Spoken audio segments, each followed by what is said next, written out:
dan salam sejahtera untuk semuanya.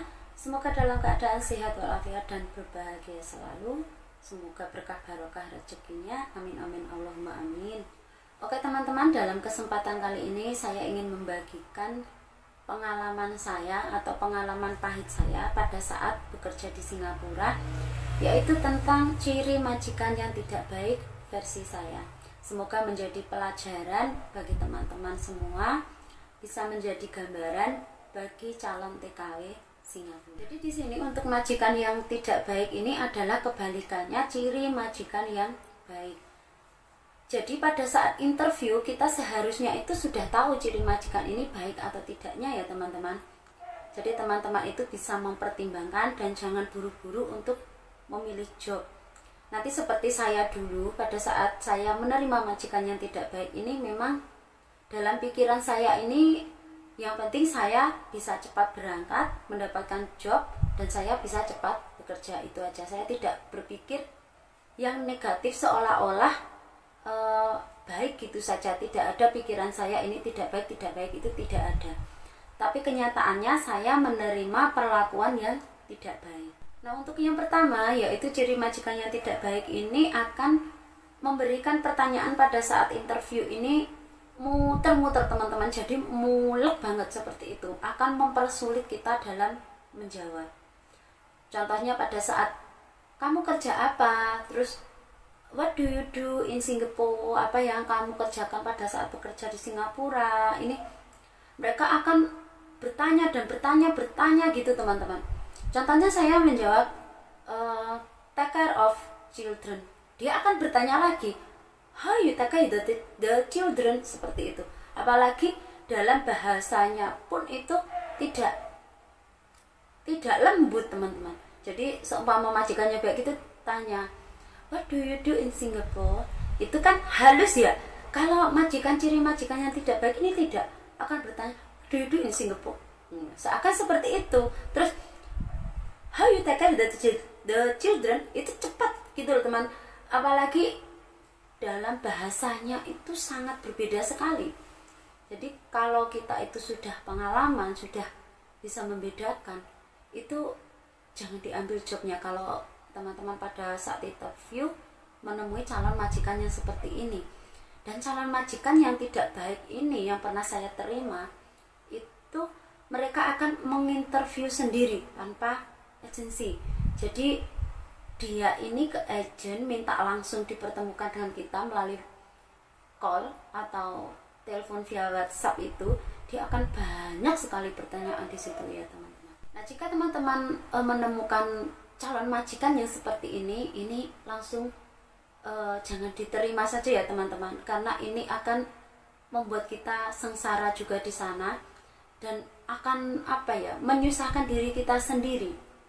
Jadi semoga teman-teman jangan pernah bertemu dengan majikan yang seperti ini. Nah yang kedua, ini majikan seperti ini juga terang-terangan dia tidak mau memberikan handphone dan off day. Nah ini sudah jelas sekali yang pernah saya rasakan, yang pernah saya terima pada saat itu.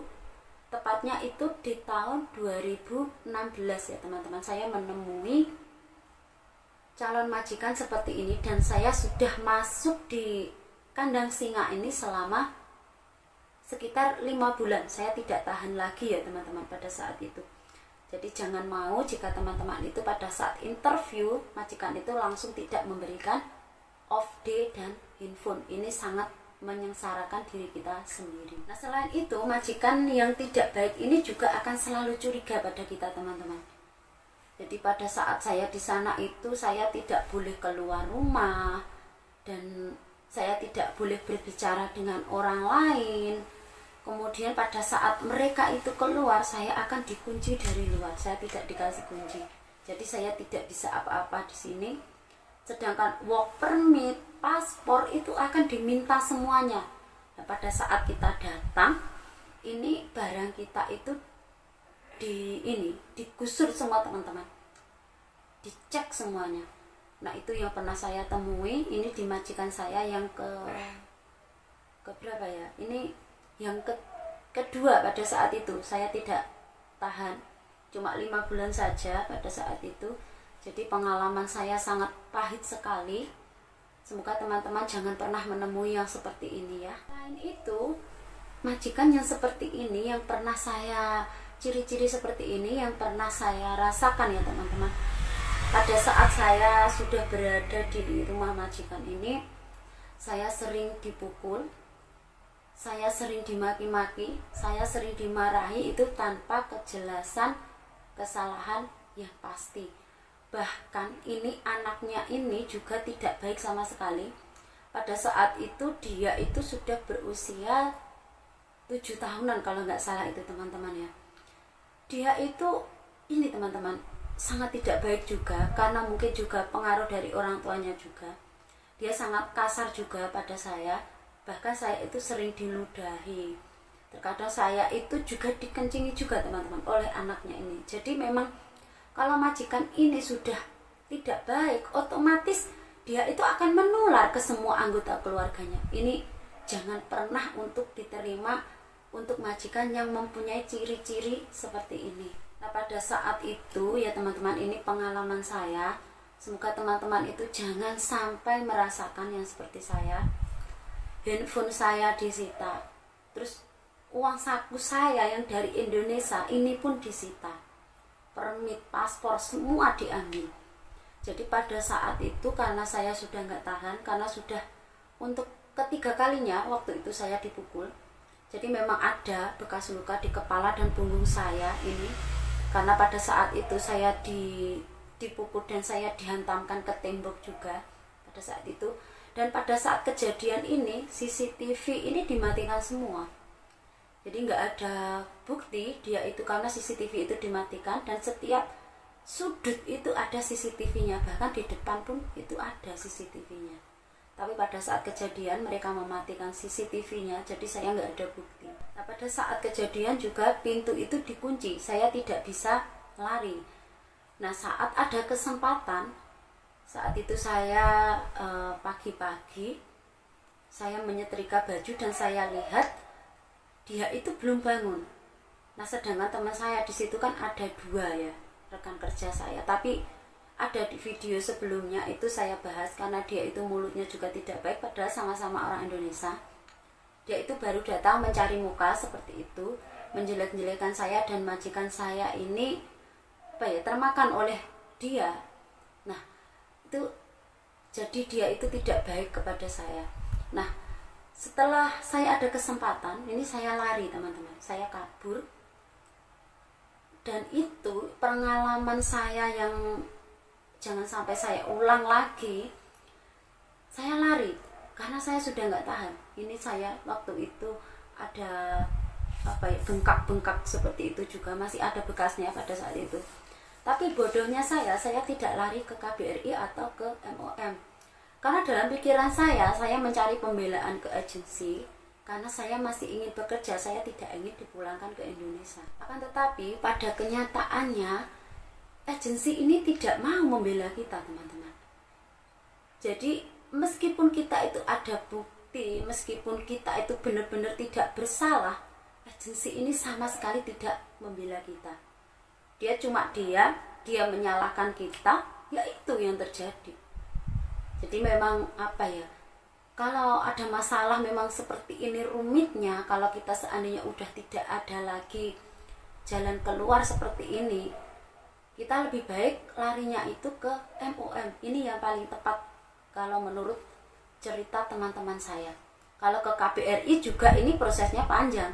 Kadang kita itu lama nggak dipulangkan, nggak diproses, kita ditempatkan di situ saja. Kalau ke MOM ini yang paling cepat.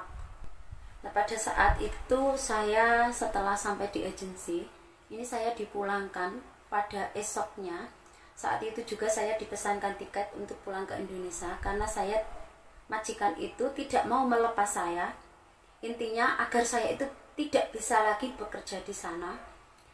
Karena untuk ini riwayatnya itu menurut helpernya yang terdahulu, dia juga pada saat itu minta cuti, katanya kembali nggak kembali. Itu pernah cerita sama saya kalau ini sudah sering kali gonta-ganti maid atau helper. Jadi memang sudah banyak kasus yang dia ciptakan untuk pekerjanya. Ini memang tidak baik. Jadi dia itu istilahnya itu menciptakan kesan seakan dia itu tidak bersalah dan menjadikan kita itu bersalah sehingga kita tidak bisa lagi masuk ke Singapura.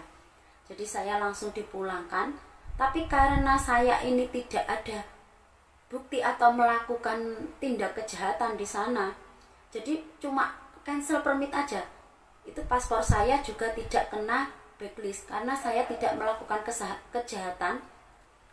Jadi memang tidak ada kesalahan dari pihak saya. Ini memang benar-benar kejadiannya seperti itu juga. Saya langsung dipulangkan dan tidak ada masalah apa-apa lagi. Akan tetapi pada saat itu saya pulang itu juga tidak digaji sama sekali. Uang saya itu ditahan juga, handphone ditahan. Saya itu pulang tidak membawa apa-apa, cuma baju yang melekat di badan dan cuma beberapa helai baju itu pun yang jelek-jelek. Karena punya saya yang bagus-bagus itu semua ditinggal di sana. Yang katanya itu adalah pemberian dia seperti itu. Padahal itu saya membawanya dari Indonesia. Sebegitunya itu majikan yang tidak baik di sana, teman-teman. Itu pun masih banyak cacian, makian dan fitnah atau apapun yang menimpa diri saya pada saat itu. Saya mencoba bertahan untuk sampai mencapai 6 bulan itu sudah tidak tertahankan lagi karena sakitnya badan saya, sakitnya diri saya itu saya tidak kuat menahan lagi. Daripada saya harus mati di situ, pikiran saya lebih baik saya mengundurkan diri atau lari. Jadi lebih baik saya mencari perlindungan, tapi kenyataannya agensi itu tidak memberikan perlindungan apa-apa. Nah, setelah sampai di bandara, untungnya saya itu bertemu dengan orang-orang yang baik, teman-teman yang baik. Jadi saya itu tidak bisa melupakan jasa-jasa mereka kepada saya. Pada saat itu saya ada yang ngasih saya uang, ada yang ngasih saya handphone untuk menghubungi keluarga saya. Tapi saya nggak ingat lagi namanya, tapi saya ingat alamatnya. Katanya yang satu itu mbaknya itu dari Banyuwangi, yang satu lagi dari Bojonegoro kalau nggak salah. Saya berterima kasih sekali, semoga mbaknya dimanapun berada, semoga dalam keadaan sehat, semoga berbahagia dan berkah barokah hidupnya ya mbak. Saya sangat berterima kasih sekali. Saya tidak bisa membalas apa-apa, cuma doa yang bisa saya kirimkan dari sini karena saya pun tidak tahu keberadaan mbak yang sudah membantu saya. Saya berterima kasih sekali sehingga saya bisa pulang sampai rumah karena berkat bantuan mbak-mbaknya yang memberi saya ada yang memberi uang, memberi handphone tersebut. Tanpa mereka saya mungkin tidak sampai di rumah karena saya memang tidak ada uang saku yang cukup untuk sampai ke rumah. Dan saya menghubungi keluarga pun juga tidak bisa. Jadi nggak tahulah apa yang terjadi dengan saya pada saat itu. Begitulah teman-teman, yang namanya kita mengadu nasib kadang juga ada baiknya, terkadang juga ada buruknya seperti ini. Semoga ini menjadikan pelajaran juga bagi kita semua. Kita ambil saja baiknya, kita buang buruknya. Oleh karena itu saya tahu ciri majikan yang baik, saya tahu ciri majikan yang tidak baik. Karena ini kedua-duanya saya pernah mengalami semua. Dan yang terakhir ini saya 2 kali kontrak, ini saya tidak pulang sama sekali. Inilah majikan yang the best bagi saya.